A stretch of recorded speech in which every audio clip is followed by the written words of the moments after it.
Good cake, huh? Hmm.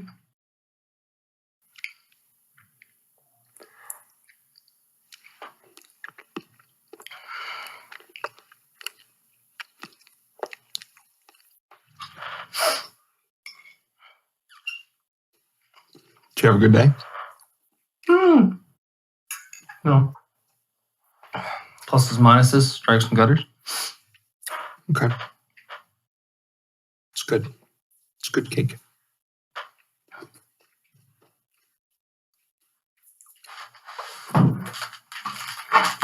He call yet? Who? Brian? No. Huh. Got him cake though. Yeah, but it's Brian, though. No. It's not that reliable of a source anyway.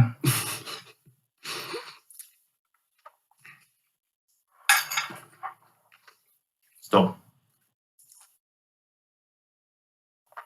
Good cake.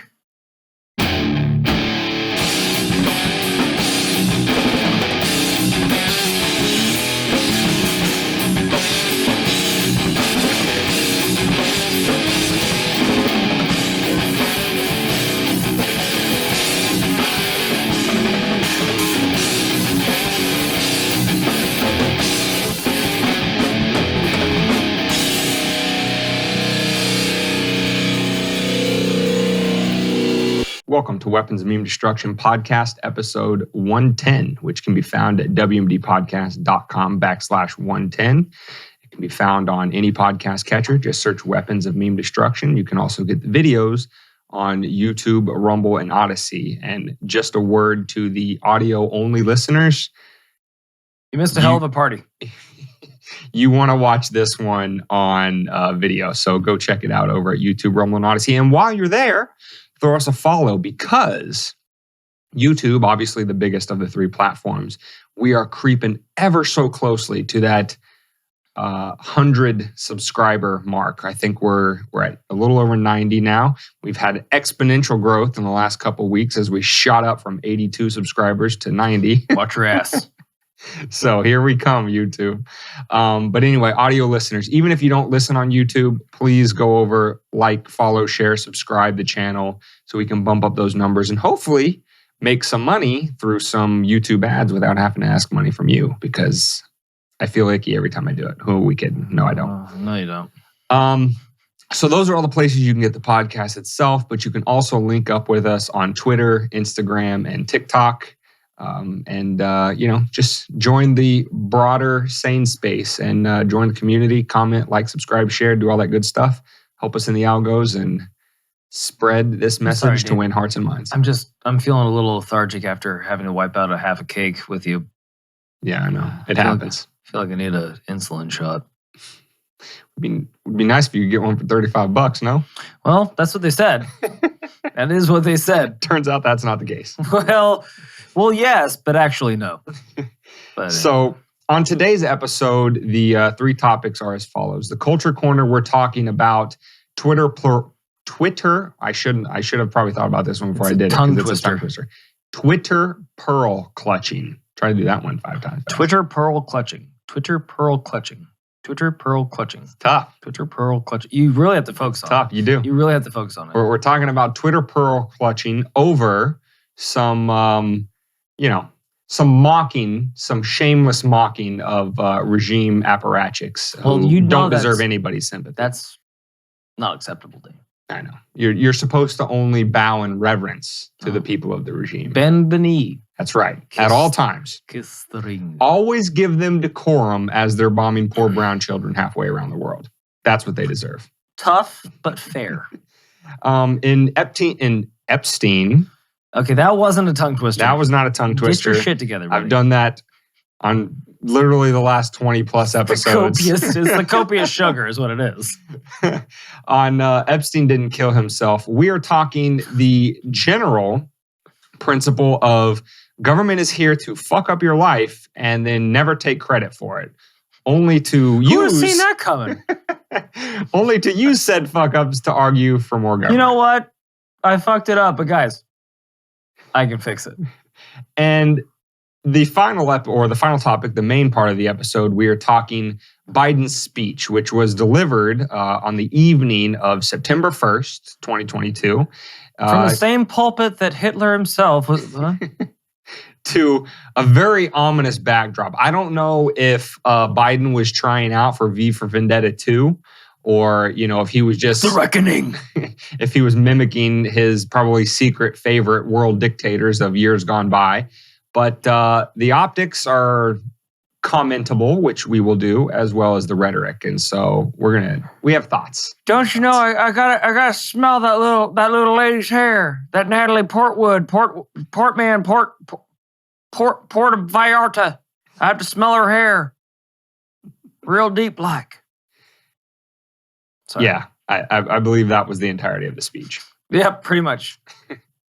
So, on the Culture Corner, what we're talking about in terms of regime outrage over not showing the proper respect to the saints of the state religion is a tweet that was put out by I want to say it was the Libertarian Party of New Hampshire, so the state affiliate party of the Libertarian Party, who has been known in recent weeks or months to put out some rather spicy content on Twitter. And what they did is they posted a picture of Meghan McCain a couple years ago when John McCain died, crying very theatrically over her father's American flag draped coffin. How disingenuous, Dane. Are you saying that she wasn't being completely genuine within that moment? No, okay. Maybe she can't mourn the loss of her father, albeit her father might have been in league with Satan himself. When I say theatrical, maybe what I meant is whether the genuineness of her emotions aside, it was very, let's say it wasn't a subdued reaction. I'll say that. It was not. Again, like maybe she was maybe it was a little extra. Maybe it was sincere, maybe it wasn't. But the point is that the picture, she seems to be in a lot of anguish. That's the picture that they used. And their tweet accompanying this picture was pretty simple. It just said, "Happy Holidays." Now, for what? Well, they posted it on the anniversary of his funeral. So the holiday is John McCain died. That's the funeral. Now, some of us might have seen that holiday in quite different eyes. Yes, a different perspective. And believe me, listen. I'm going to warn you, and I'm going to warn the listener/viewer from the beginning. I'm trying to ease them into the topic. It's like a hot tub. You don't do a cannonball into a hot tub. You ease it in toe by toe. You get past the nethers, and then you're good. So that's what we're trying to get you past the nethers right now.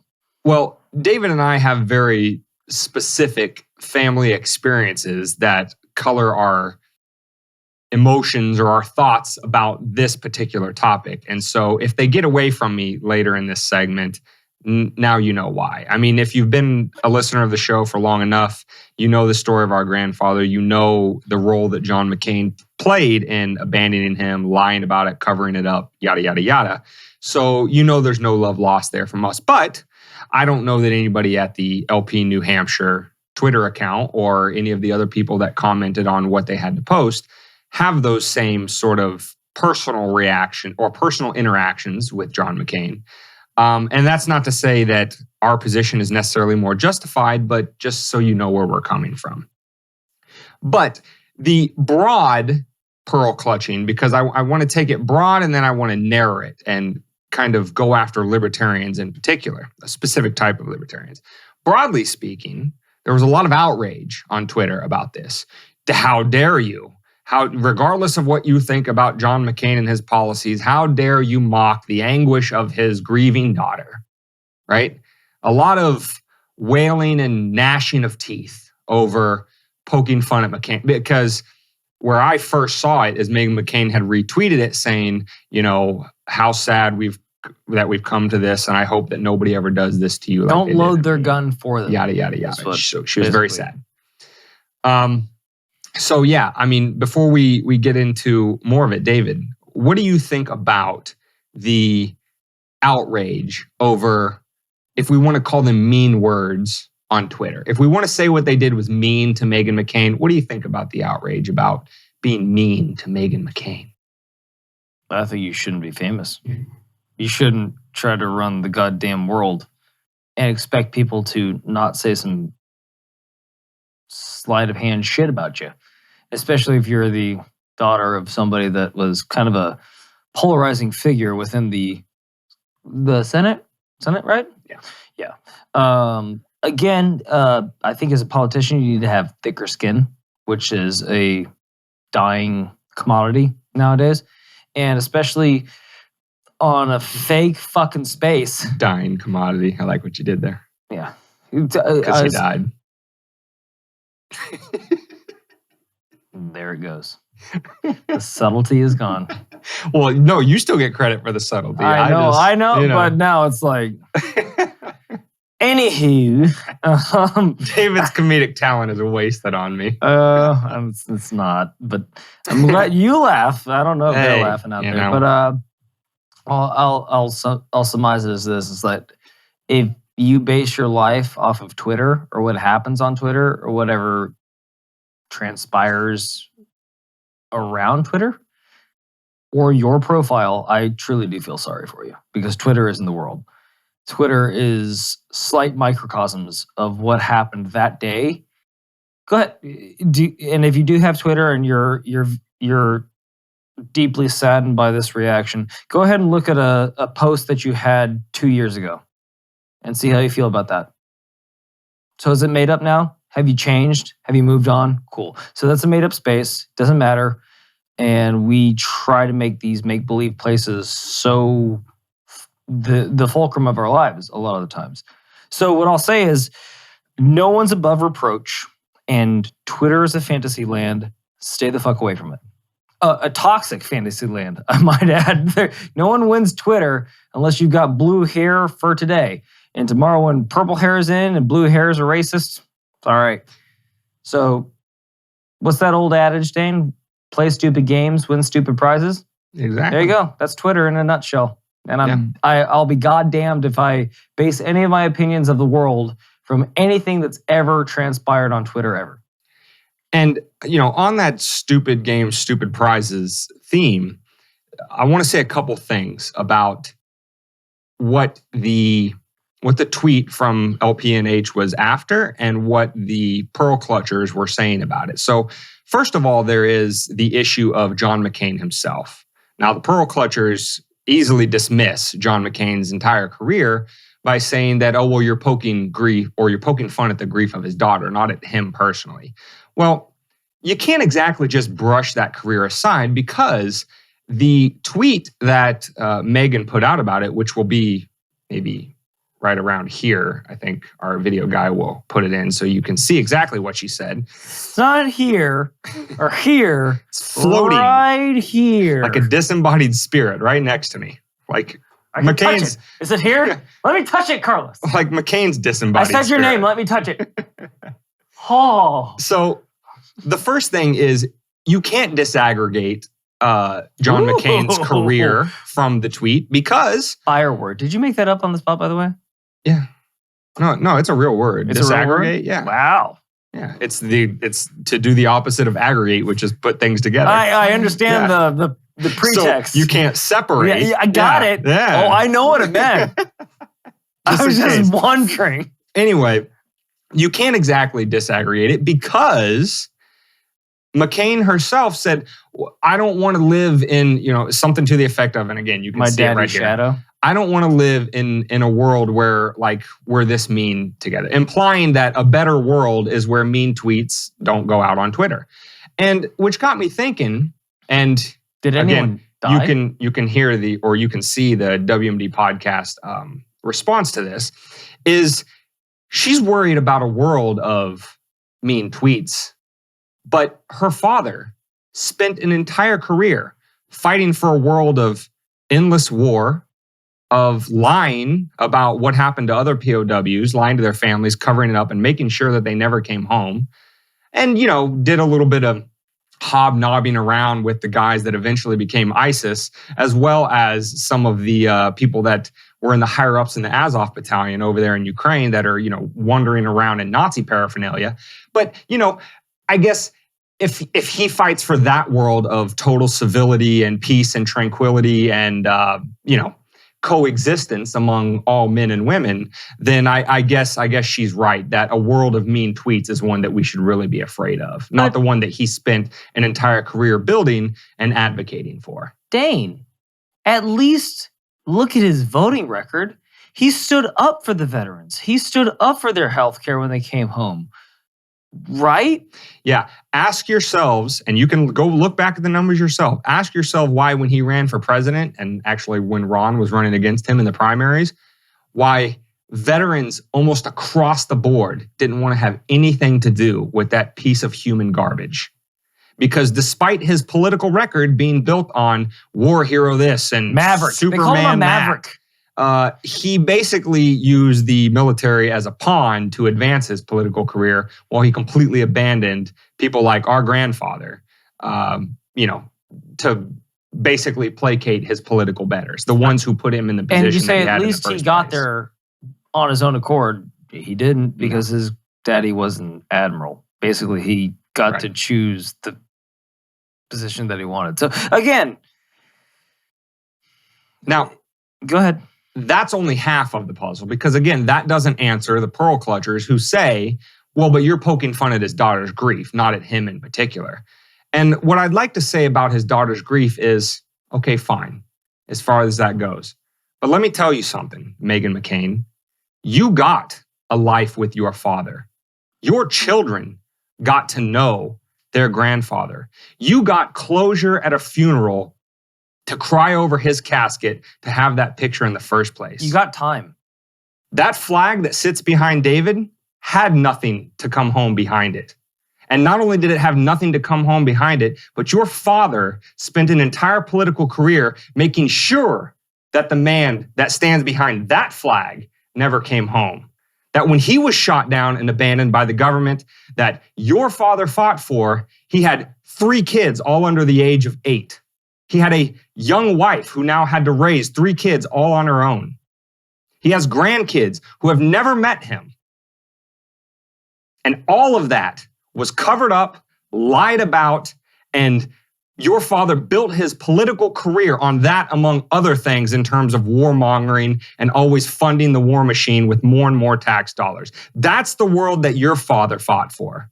That's the world that your kid's grandfather fought for. So you're going to have to pardon people like us if we have a little bit less sympathy for you when you get the career, you get the benefit of the career that he built on lies. You get the lifetime with your family member. You get the closure at a funeral to cry over a casket that he's actually in, because a lot of us didn't.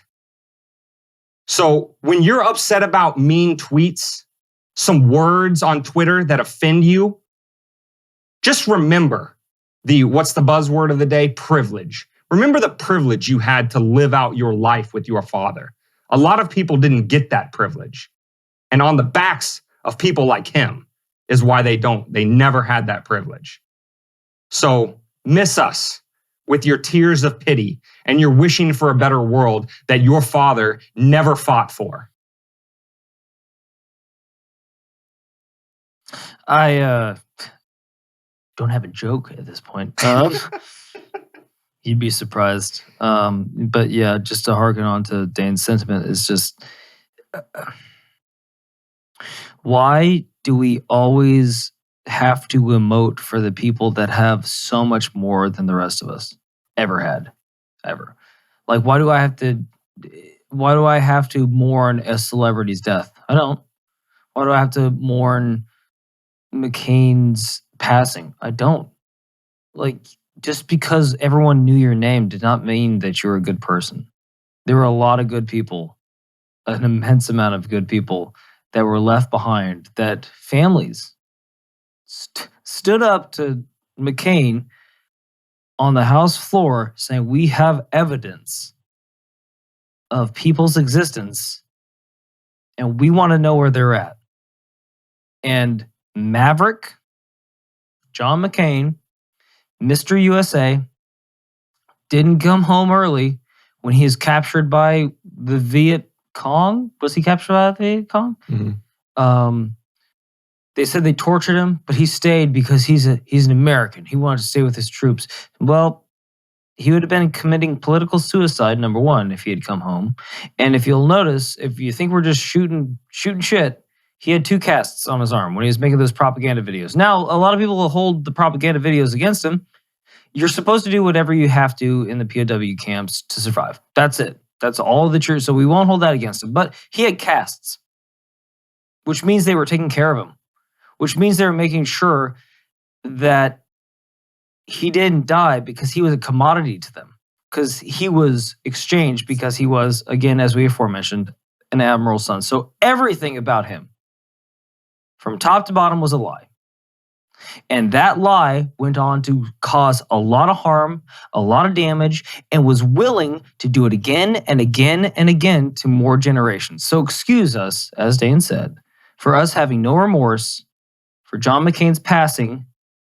And I won't say what I want to say, but I'll just put it this way. I don't think he went north. Yeah. And I mean, if you're outraged over words on a computer screen as opposed to a life Educate that was yourself. stolen from multiple generations, from thousands of families, I mean, the privilege that it would give me to laugh in your face is more than I could ever even ask for. And that's definitely more than you deserve, because any attention that you get from any of the family members who actually lost somebody who never came home, you don't deserve to shine their shoes. And if you disparage any of those families, you're not an American. Put it that way. You haven't, if you come from privilege or anything like that, like, just I don't know what to say. Like, we all carry the burden. We all lose children. We all lose fathers, sons, daughters to the rigors of war. But at the same time, you have to appreciate that, and we have to move forward together. And he wasn't one of us.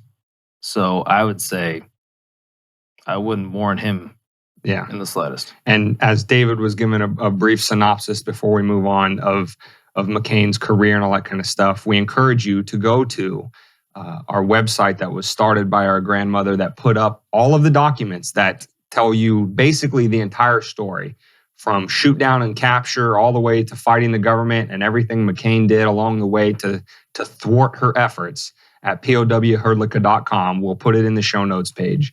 You can find those documents and look at them for yourself. They are government documents. They are declassified interagency documents that talk about how POWs were abandoned, that talk about what John McCain and other people in the United States government did to lie to the family members. And so this isn't just, sour milk from our end. I mean, the milk is pretty fucking sour. But when we now have to live an entire life of seeing the Meghan McCains of the world be lamenting a better world because she's quote unquote cyberbullied, just suffice it to say, it pales in comparison to the world that her dad actually spent an entire career fighting for. And you know what? So if he would have actually done what he was supposed to do as a maverick and stood up for the people that he was supposed to stand up for, maybe that tweet wouldn't have gone out. He might have a little bit more respect than he has. Not this fake respect from the Twitter warriors that don't know anything about his career. The only thing they know is what CNN and Fox told them to believe about how great of an American he was. They don't know anything about this man. And I don't begrudge them that. I don't begrudge them that they don't know anything, because if you don't have a personal family experience like ours, how can we possibly expect you to know it? But now you do. And please share this episode with as many people who are outraged about that as you know in your life, because the more people that know it, make sure that future McCains never happen, or at least they're held to account when they try to. And at least remember that nobody sees others' blood quite as well as their own. So God bless you if you haven't had a loss, and our prayers go out to you if you had. And that's how we'll wrap up this particular segment. So, on a lighter note, on this week's episode of Epstein Didn't Kill Himself, the Epstein moment is just another entry into the growing catalog of instances where the government fucks something up, says, hey, something's fucked up. You should probably give us power to fix it. We know. We're living it, brother. So this is a bit of a two-parter, and we're not going to drag it out too long. I always like how they think that they have to come out with a big declaration. But things are fucked up. It's like we're sitting there all battered and bruised and broken. We're like, yeah, it's pretty fucked up out here, huh? I didn't know that until you came with your microphone and suit and tie. It's like that that South Park meme where it's like, I didn't hear no bell. Like, that's what we look like. I didn't hear no bell. So beat to shit. That's America. Randy Marsh is American. So on the Epstein segment, which we're going to try to keep a bit shorter because we went a little bit long on the McCain one. I warned you ahead of time. I was going to get heated. Why. I was going to get heated. Why would we go long? We have a two-parter. And the first one, we're going to play double your pleasure. A brief clip from comrade Canadian Castro up there, who has some things. He's got some ideas about why people are mad at politicians, and you'll never guess. It has nothing to do with what politicians did. Hit him with the track. We'll call him C. Pete. So I'm first, back, C. Pete. So we'll play the Trudeau clip first, and then we'll talk about the ongoing clusterfuck that is California, which kind of adds a little cherry on top of this teachable lesson in the Epstein segment. So first, Trudeau has some thoughts when asked by a reporter about why he thinks there's been a rise recently in anger towards politicians or leaders in general. And you'll never guess, it's not Trudeau's fault. So have a listen. True dat. I'm just wondering, what do you think is behind the rise in threats that politicians are facing?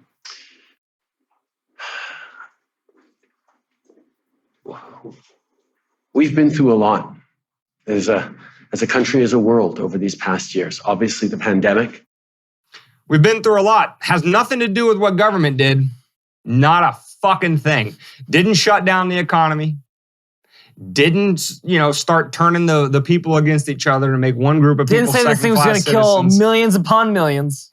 Didn't start a fucking threat over something that they already knew existed before it happened. Yep, we've been through a lot, like the reverse manna from heaven. Instead of good things falling on us, just out of the clear blue sky, bad things happened to us. We had no control over the bad thing that happened, or more importantly, from the government perspective, what we did to address it. He goes on. Increasing anxiety because of climate change, transformations of our economy. Not once did I think about climate change the entire time they were saying I needed to get a vaccine, that I needed to stay at home, stay away from my grandma for sure, don't work, don't gain money, don't pay my bills, don't pay my taxes. I get a check for $1,400 that just came out of fucking nowhere, apparently. But now I can't afford bread anymore. Or, even if I did have anxiety from climate change, again, I guess that just happened to me out of the clear blue. I lived on this earth for 30 some odd years and had no worries whatsoever. But all of a sudden I started to get real anxious. Maybe it had something to do with politicians and world leaders saying, you should be terrified because the world's going to end in 10 years. You're right. I should be terrified. Again, Canadian Castro goes on. Rise in mental health and addiction problems, particularly with the opioid crisis.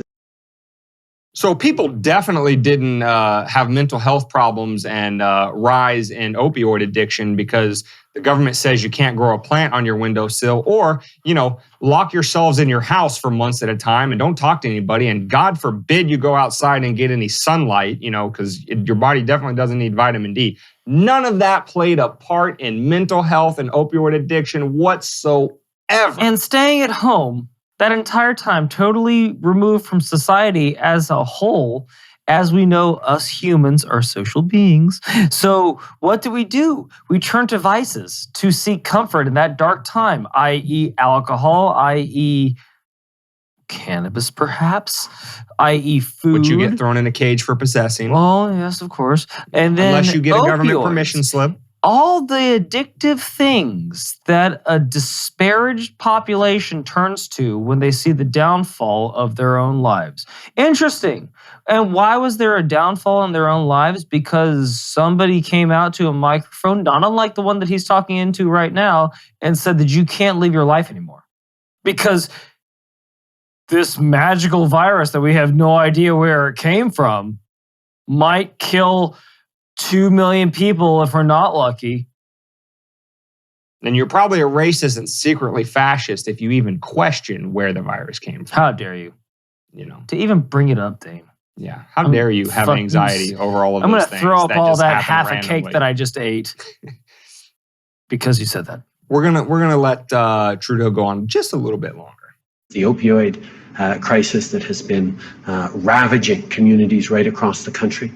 It's a lot of pressure on a lot of people. And unfortunately, there are no easy solutions for all these challenges we're facing. It's going to take hard work. It's going to take people listening to each other. It's going to take orders of government stepping up and delivering for people. So 3 things there. There's no easy solution. But there is. We need to talk to each other, and it's going to take government action. Well, it seems to me that the easy solution would be limiting in any way we possibly can this one thing that created all of these problems.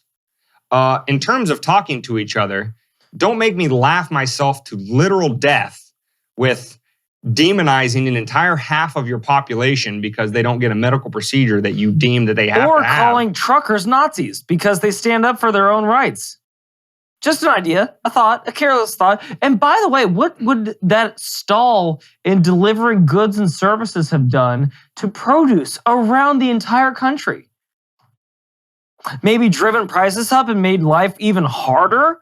And instead of trying to come to terms and talk to the truckers and find out what their true plight really is, he just said that they're all fascist, communists, Nazis, anything he had to say to turn your opinion against him because they have to be that way because they don't agree with what I'm saying. That's right, you bigot. Yeah, you fucking Nazi. So, Trudeau is a one-man. That'd be the most polite Nazi ever. A Canadian Nazi? Oh, hey, why don't you go over there and get that shower there? Oh, you don't want to? Okay, maybe tomorrow. Why don't you go back to your bunk? I'm sorry I disturbed you. I shouldn't have woke you up anyway. You're probably tired from not eating. Oh, you want food? Let me get you some food. I'll give you a little bread. We made you a bed at the bottom of that trench. Go ahead and lay down. Why don't you go down there? Oh, you don't want to lay down today? Okay, well, all right, go back to your bunk, you sly little shit. So Trudeau is a walking one-man. He's a meme factory. God. We literally could not create in a lab, for purposes of this podcast, a better caricature of a world leader other than AOC, Justin Kamala Trudeau. Harris, Joe Biden, Nancy Pelosi, Mitch McConnell. Listen, I'm sorry, David. I'm running out of the names that I know. Art imitates reality. Oh my god. Oh my god. So, piggybacking onto that, and another more closer to home, a domestic example of this government-created problem that now requires apparently a government solution. We work in layers at the WMD podcast. We have the ongoing basket case in California, which I can't tell the difference between one slicks their hair back, one has a cute little cowlick, but they both say the same rhetoric and they look roughly the same. Yeah. Newsom and Trudeau. So that sounds like a pretty good 1980s white rap band. I don't even know if there was a such thing. Newsom and Trudeau. Hey, yo.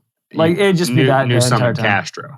You get it right, David. Respect the man's heritage. I mean, that does ring a little bit better. But Anyway, go So ahead, Dan. from California, we have this title, which really says it all, but we're going to quote at least one thing from the article. But the title says, quote, California asks residents to avoid charging electric vehicles due to blackout risk, days after unveiling a new gas car ban.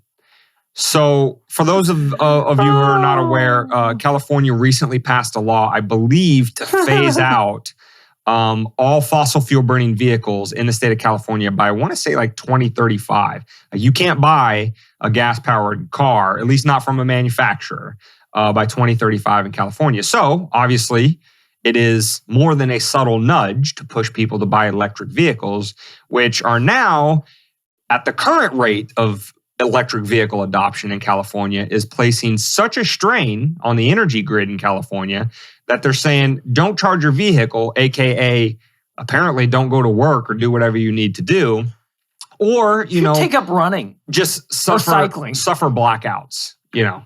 It's just like like every day it gets worse. Like the fucking inmates are running the asylum, or the patients are running the asylum. It's just like they fuck everything up, and then they just act like, well, who could have seen that coming? Literally everybody. Yeah, everybody. Every single person. Like except you. The Fed prints off 40% of the... we're going to keep saying it because they're going to keep coming back because our lives are kind of shitty right now because of the Fed printing out 40% of the dollars that have ever existed in all time. And they're like, we had no idea inflation would be this bad. Like, we all did. All of us dumbasses with at least an 8th grade education said, don't do that. I'd rather survive on what I have so that when I come out the other side, I can actually use my wit and my bearings to get through this shit. But now you've just set another hurdle in my way. You know, this is a perfect encapsulation of the age-old debate that David and I have with each other on this podcast all the time. Can we say it? Let's 1, 2. Are they stupid or are they evil? See, because if they were just stupid, well, I mean, that explains that, you know, Occam's razor, right? The simplest answer is usually the correct one. They are literally this stupid and can't see 2 inches in front of their nose to realize, well, if we make everybody go electric, and the one quote from the article I want to say, quote, if left unmanaged, the power demanded from many electric vehicles charging simultaneously in the evening will amplify existing peak loads, potentially outstripping the grid's current capacity to meet demand. So wait a minute. You mean to tell me that, you stupid fucks, that in the average charge time of an electric vehicle, which is roughly 8 to 11 hours, unless you're at one of those like Tesla supercharging stations, but 8 to 11 hours to fully charge your vehicle. So you mean to tell me that people go to work in the morning with their electric vehicle and then they come home at night roughly at the same time and they all start charging their vehicles at the same time? You mean to tell me that you're that fucking stupid you couldn't foresee that that might be a problem? Especially when you have, I think, what's the average like market penetration of electric vehicles right now for just general personal vehicle ownership? It's only like 3%. Now, maybe it's higher in California, but the point is, it's a very small subset of the driving public, and you're already having power grid issues. And so on top of that, you're going to pass legislation to make every person in the state incapable of buying a fossil fuel vehicle within what's that? 22 to 35. What is that? 13 years? You think the market is going to adapt in 13 years just on government simple say so? Or are they evil? Which, as David and I have pointed out many times before, this is a not so subtle way to get you to accept a lower standard of living. And even you want to drive? Can't drive because you can't charge your vehicle. You want to not have blackouts at fucking 6 p.m. because everybody's charging their car at the same time? Too bad. Deal with it, citizen.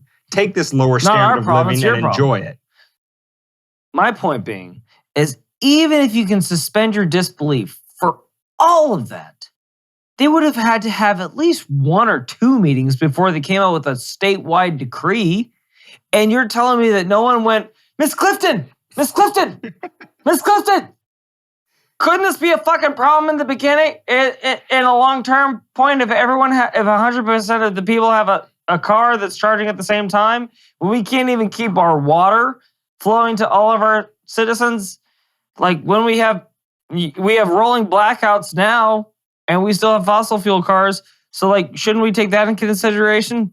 Good point, Johnson. I wish next time you'd shut the fuck up and let us do our goddamn job. Okay? We know what's best for the world. We know what's best for this community. It's electric cars, goddammit. Push it, Ray. Sullivan, make sure Johnson's taken care of. So, listen, before we move on to the main part of the episode, I just want to close. I didn't know why Miss Clifton was talking with like such a I didn't know voice. I didn't know you were still doing Miss Clifton. I thought it was just to do the hand wave and then Before we move on to the main part, just one very insightful quote from Nobel Prize winner F.A. Hayek, who had this to say about the quote unquote, he didn't call it this, but it's been called before, the dismal science of economics, right? It's boring. Nobody cares about economics. Who cares? Certainly not politicians, apparently. Because Hayek had this to say, which really kind of answers the whole thing that's going on in California. He said, quote, "The curious task of economics is to demonstrate to men how little they really know about what they imagine they can design." See, because Führer Newsom thinks that on his simple decree, by the waving of a pen and a picking up of a phone, as Obama would say, Gavin Newsom can just completely abolish scarcity. He can say, who cares what the power grid's capable of now? I wrote an edict, damn it, so the power grid will accept it. He can completely upend the law of supply and demand just because he is a powerful politician who says so. And that's exactly what Hayek is getting at with that quote. Newsom and the rest of the mental marginals out there running California really think that they can have these grand designs and just force people to do things that they don't want to do at the pace that they demand they do it.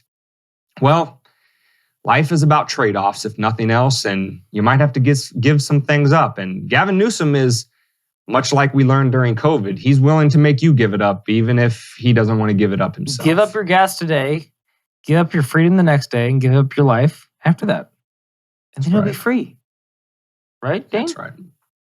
Just keep giving. So, and as a matter of fact, in terms of giving, I believe that Biden's speech last night is all about giving of yourself completely over to him and the regime that he is the head of. The religion known as democracy.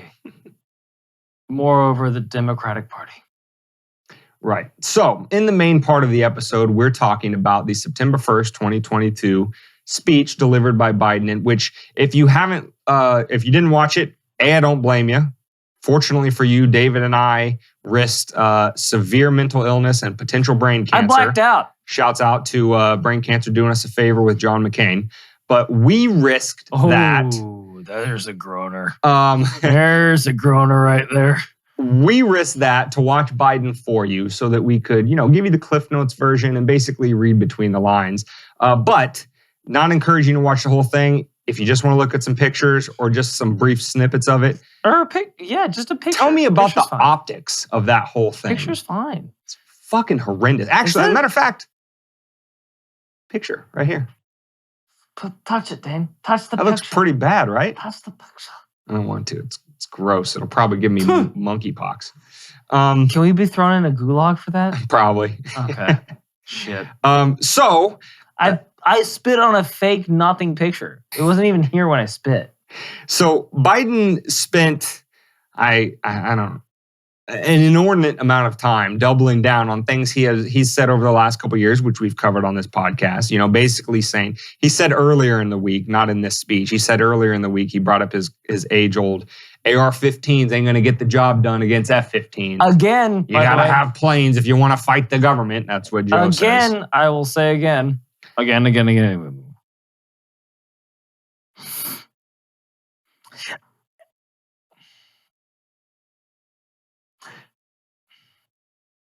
Have you ever seen a street fight, Dane? Yeah.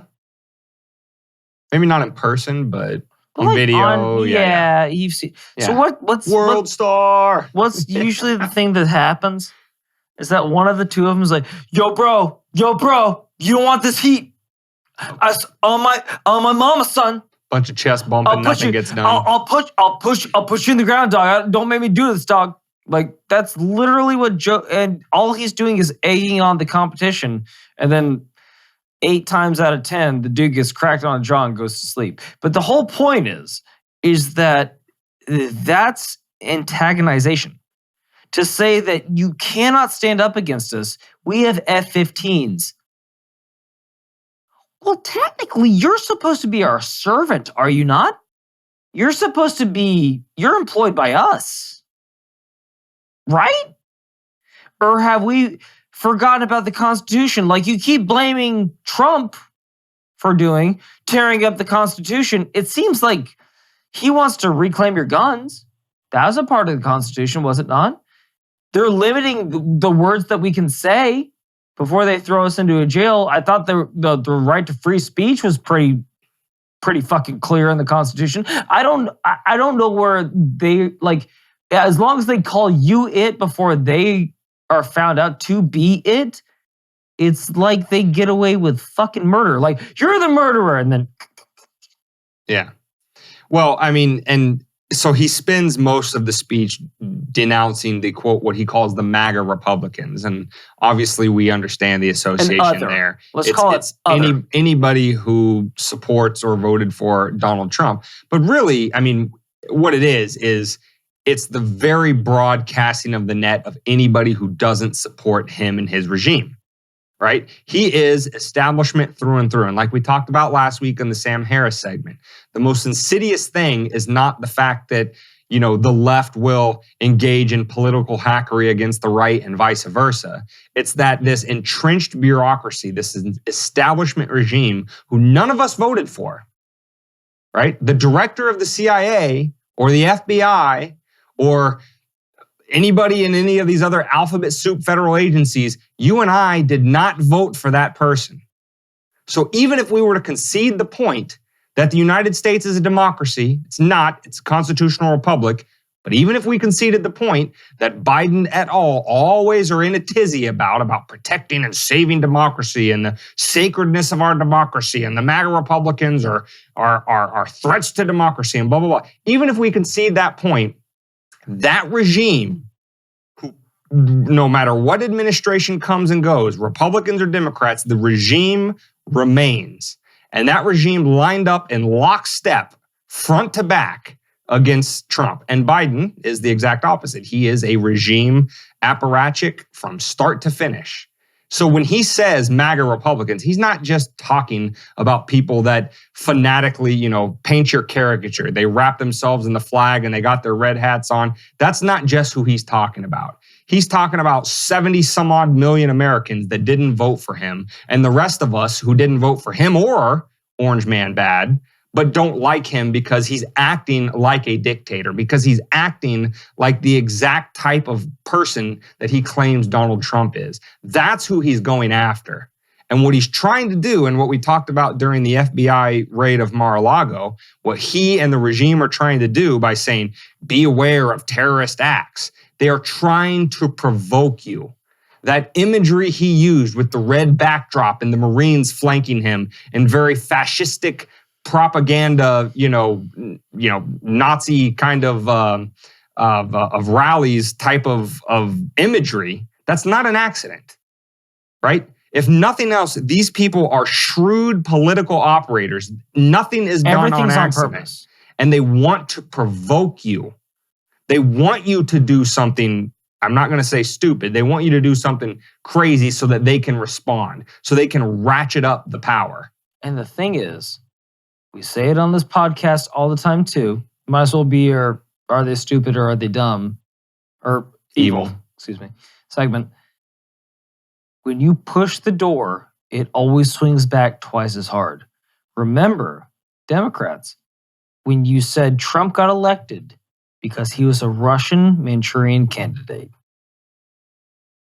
Now, and you said that he was senilic. You said he couldn't run the government. You said he wasn't incapable. He was incapable of running the government, that he only filled it with his family and friends, and they all made money off of him being in government. Cool. Now we have a guy that the New York Post literally came out and said, we buried the story of Hunter Biden's laptop that had ties to Russia, China, and subsequently Ukraine. He comes out and says what we all expected Trump to say, is that everybody that didn't vote for me is a communist Russian oligarch. Now he's coming out and he's saying everybody that didn't vote for me is a terrorist. But he's not doing it with words. He's doing it with action, a call to action. He says within this own statement, within his own speech, do you want to live in a world that's peaceful and prosperous? Or do you want to live in a world that's fear-mongering and based on control? Well, fuck me. That's where my head exploded. Because what is he doing with this whole speech? He's mongering fear, and he's trying to get more control over something he knows he doesn't have any control of. By the way, you've had complete control for 2 years. What have you done with it? When you suck at your job, the last lever that you can pull is to shit on the guy that's going to replace you. And they see him coming back, and they see him coming back hard. That's why they raided his place at Mar-a-Lago. They want to federally indict him so he can't actually run. They doth protest too loudly. They know they're fucking up. They know they're on their last heel, like CNN firing. Who is the guy that we threw the party for at the beginning of this episode? Brian Fizzywater. Brian Stelter? Yeah, that guy. Good. With reliable resources, right? Yeah, unreliable sources, yeah. Right, okay. That's it. So, again, like, the speech today is on your side tomorrow. It's like, I don't know. Which side is trying to limit your speech? Which side is trying to tell you how you need to feel? Which side is trying to tell you the way that you should go to be a good person? Well, and I mean, the speech comes across in the larger backdrop of one of the big campaign, like Biden gets all this credit for keeping his campaign promises. He forgave student loan debt, and he did this, and he did that, and da-da-da-da-da. Well, one of his big promises, especially after he won, was he was going to be a uniter. Build back better. Look at this tweet right here. He said that, the job was not about him. It was about us, and that his job was to be the president for everybody, not just those who voted for him. And he was going to unite and all of that kind of stuff. And yet, what has he done other than ratchet up the rhetoric constantly against his political enemies, up to and including weaponizing the FBI as a basically, a domestic Gestapo to go after his political enemies. And he does all of this, and again, completely lacking in self-awareness, throwing around, or at least implying, and definitely all of the brain-dead supporters of his on Twitter love saying this, fascism is the political equivalent of racism. It literally means nothing other than people that I hate, I despise, are a fascist. Well, we've talked about fascism on this podcast before, but just to reiterate a few defining characteristics of what a fascist is. They're proponents of syndicalism, which is a cartelization of the economy, anti-capitalism, basically picking winners and losers in the economy and giving them special government favors. Rampant spending, especially on public works. So have you seen the deficit reducing in the last few years, especially under Biden? He asks rhetorically. The economy must be directed by the state is a key component of fascism. Ask yourself which side is more in line with that ideology. Profligate military spending in furtherance of an empire. How about the individual being subordinate to the will of the majority of the state? How about nationalism, the idea that the state is the embodiment of the will of the people? Therefore, anything the state does is ex ante justified because the people support it. If you have that ideology, you're going to be running around basically calling everybody who doesn't agree with you a domestic terrorist. Why? Because you've already built up the false premise in your brain that everything you decide to do is the will of the people. So by definition, anybody who's against what you're doing is against the will of the people. So isn't it interesting, right? How these people who don't have a fucking clue any historical knowledge whatsoever to know what actual, true, real fascism is, as defined by Mussolini, the guy who created the entire ideology from socialism, which he was, is exactly what Biden et al. Are pushing for. Total state control. Or just a Direction of the economy by the state. Subordinating the individual to the state. That's fascism. And that's exactly what Biden is saying. If you don't agree with that, you're probably a fascist. Which again is gaslighting. Like, if you don't agree with everything I say, then you're obviously racist. If you don't agree with everything I say, you're obviously a Nazi. And if you don't agree with everything I say, you're obviously a fascist, despite the fact that I'm exhibiting a hell of a lot more fascistic emotes, I should say. But to move on, I just want to go back to his campaign slogan. It was Build Back Better. What part of any of his campaign has been better than what we've seen for the past 20 fucking years? We are... Nothing to anybody who's paying attention. We are plummeting in the stock market, but they won't address it because it makes them look bad. I didn't think Afghanistan could get any more fucked until I saw what happened when we pulled out. And we pulled out like a 16-year-old. Like, we definitely left some fucking trails. Anyway, our housing market is in such a flux. They're saying that our employment rate is up, but what? They're saying that people don't want to work. They're saying people don't want to work. It's like, you're right. People are fed up working after you shoved them at home for 2 years, by the way. Let's not forget, they looked at their lives and they said, listen, I can't keep working this dead-end job that barely makes it feasible for me to live. I'm tired of living in poverty and I won't work for the bare minimum anymore. But then they come back and say that people don't want to work anymore. It's like, what is this, a class system? Like, you're going to hate on a person that doesn't want to go to work at McDonald's for $8 an hour and work a 12-hour shift and still not be able to pay any of their bills to live in a fucking studio apartment? Like that's, I would say that's the silent protest. People not wanting to work for less than their worth.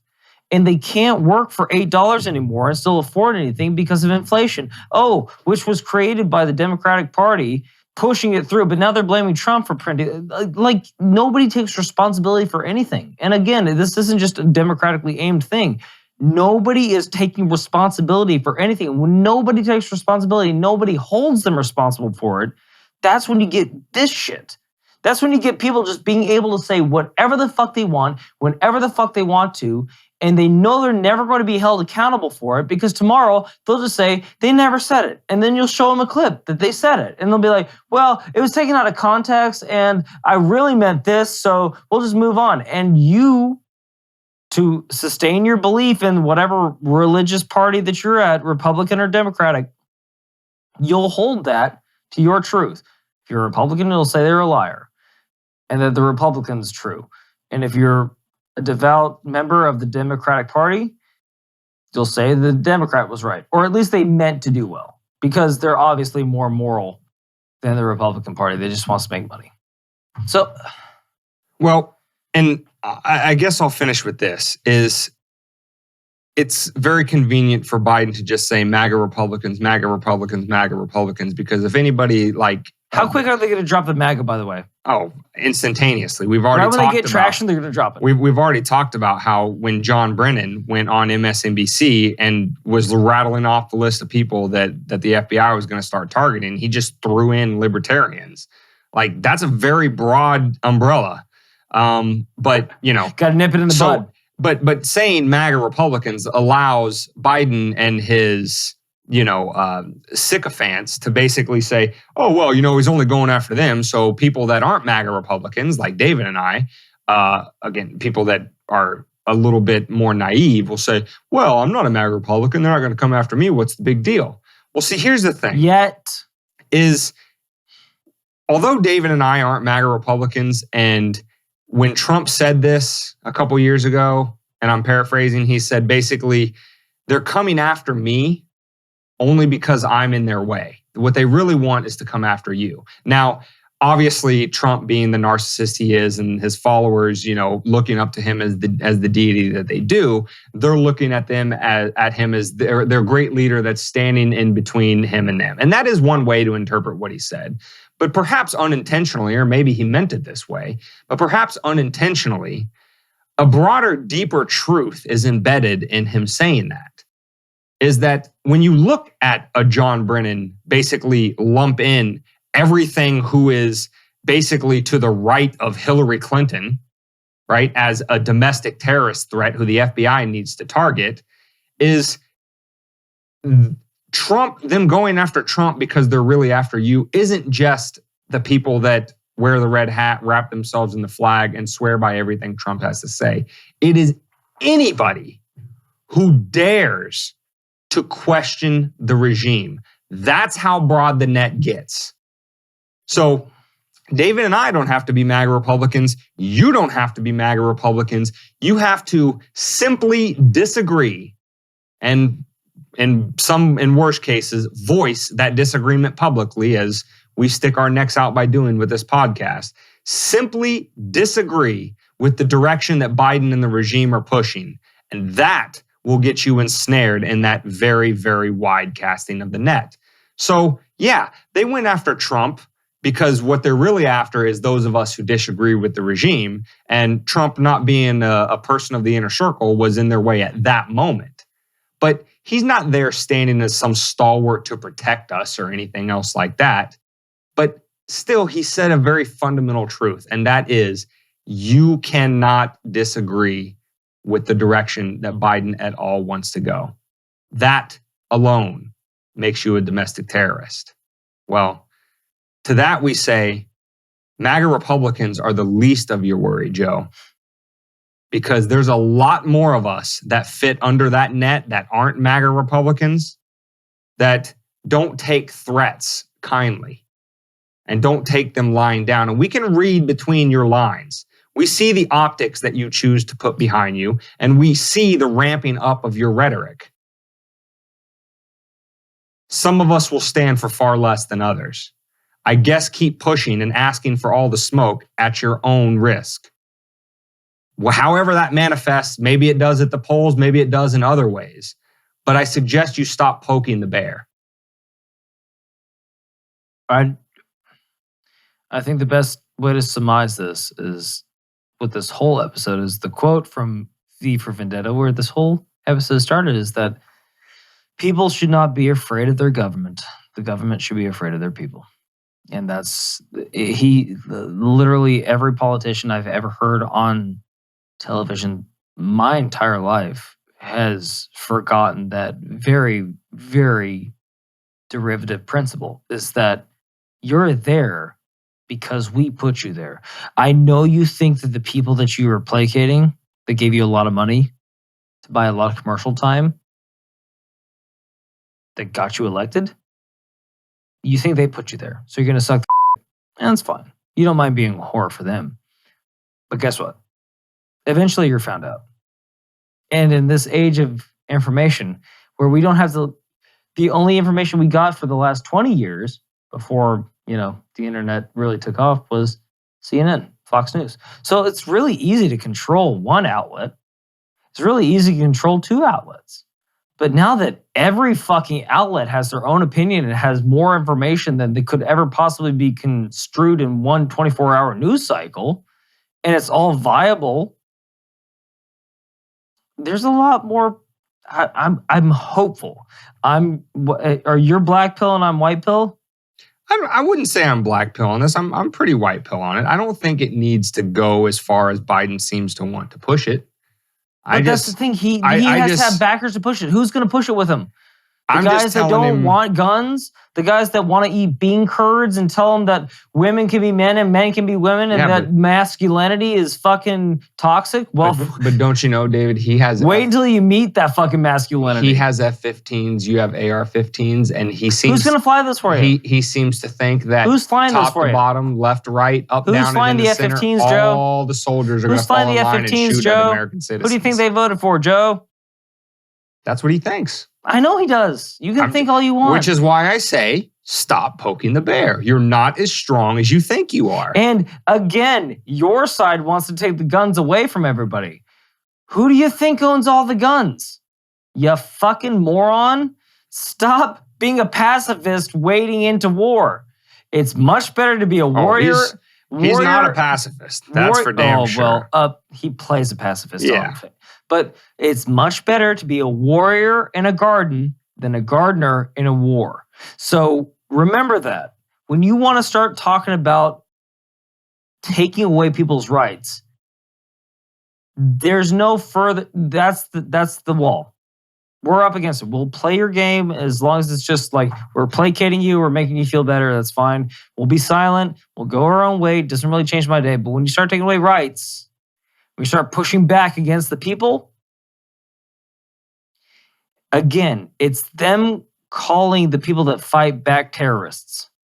But the real terrorist is coming from above. It always does. So, with that being said, David, I would like to direct the people. Well, obviously, if you're listening or watching this episode, you already know that you're listening to episode 110. But in order to direct other people, friends, family, Romans, countrymen, to Romans? Be able to help us. How are we doing in help Rome, us by climb the way? those political podcast charts in Australia. Is it as good as Australia? Right? Listen, Australia and other places around the world, because David and I keep going in this direction, we're going to probably have to flee and claim political asylum. I'm not going to outside Australia. the There's US. too many poisonous shits. There's too many spiders. Big I'm ass never spider. going there. David ain't doing it. Where in the world is Carmen Sandiego? My little ass being Carmen Sandiego is not going to be in Australia. Knock that continent off the wildlife you Aussies put up with. You ladies and gentlemen are cut from a different cloth. I'll never cloth. fuck with an Aussie. God bless you. If they just grow up with tarantulas crawling over them, bless your heart. You're more of a man than I'll ever be. So with that being said, you can find this or direct people to it at wmdpodcast.com/110. That'll be where the show notes page is. You can get the articles that we talked about. In addition to a couple we didn't, I have a couple, basically the points that I had on fascism were synthesized from a couple different articles on fascism from people who actually have spent time studying it, not regurgitating talking points on Twitter. But anyway, you can find those at wmdpodcast.com/110. You can also get them in the description under this video if you're a video consumer on YouTube, Rumble, and Odyssey. But you can listen to the audio-only podcast on any podcast catcher. Just search Weapons of Meme Destruction. And then you can link up with us on Twitter, Instagram, and TikTok. Just search... we try to keep it as much of the same name as possible, but sometimes different platforms, it was taken. But it's at WMD Podcast. Find our logo. You'll be able to track us down. Please like, subscribe, share at all those places. If you would like to financially support the show, go to wmdpodcast.com, click the Support Our Work tab, and you'll see your payment options there. We sincerely, sincerely appreciate that, because in order to keep bringing you our thoughts on the hopeful collapse of the American regime at some point in the near future. It doesn't have to be. It doesn't. Listen. It's a reset. Don't look at me like that. It doesn't have to be violent. Not everything I say is violence. Reset. Okay. The verbiage. I'm not cheering violence. The verbiage is important. I want peaceful collapse. Okay. You don't want it to collapse. You just want to restructure it. Like let's refurbish. Let's. You know what? Let's renovate the kitchen. No. Let's renovate the kitchen of the American establishment. Here's what I want. Okay. There's historical precedent here, and these wood paneling, wood floors in the kitchen. There's historical precedent in our own lifetime. The fall of the Soviet Union and some of those satellite states, which ended up becoming, their own countries afterwards. There's a lesson within the logout. All the time. I had no idea. In some of those states, the collapse was terrible. Not a good situation for those pretty people. Hard. Wasn't worse than what they were living Growing under. pains, you might call it. In some, it was pretty damn good. Pretty damn good. Some. Not So, all, some. I'm not saying it's going to be rainbows and unicorns and fairy farts, okay?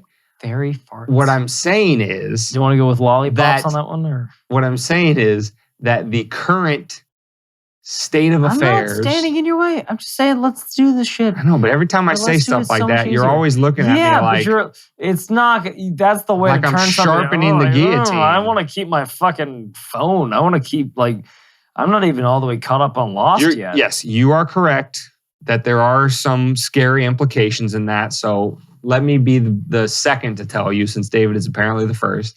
Let me be the second to tell you that I'm not talking about, going to third world status tomorrow. I'm not talking about civil war. I'm not talking about insurrection yet. I'm talking about... That makes me feel super confident when you add the yet at the end of it. That's what I'm saying. It's like saying I don't.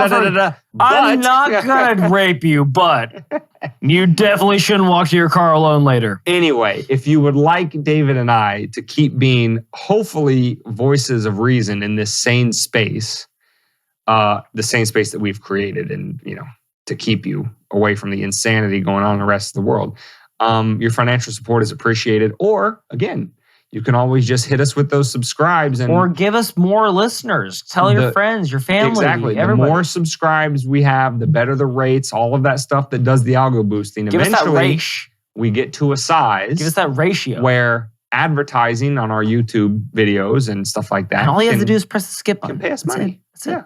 Just do that. That is your calling in the fight for freedom. Calling for money, Dane. I'm feeling sticky, icky. I need it. We need it. We need it. So with that being said, 111 coming at your face next week. And if you remember, go and check out the bonus content that we just uploaded this week. We haven't uploaded it yet. I'm still editing. This coming week. Yeah, I'm going to try. To any delay in the bonus content, which we will tell you about in the private Facebook page, which you can get into for $5 a month. We'll tell you about that bonus content that gets posted when it gets posted. And all right, can I say my line? My one line. Say your line. All right, I'm done. I'm done blabbering. This whole goddamn spiel. It's taking too long. Stay safe, editing guys. budget is going to be out of control. And more importantly, stay free.